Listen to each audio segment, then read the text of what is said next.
The midair collision between an American Airlines passenger plane and a U.S. military Black Hawk helicopter that was on a training mission. 67 people were on board total between the two aircraft that collided over the Potomac River near Reagan National Airport. What you're seeing essentially is, you see how the aircraft is banking.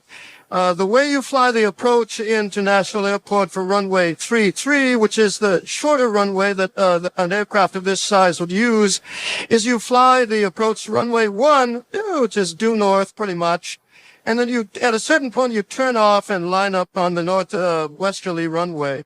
And that aircraft was in that banking turn as it was lining up for approach for runway 33.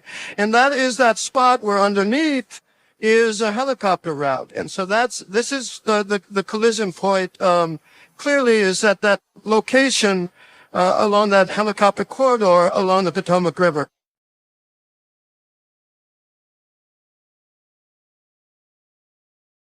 5, 7, 1.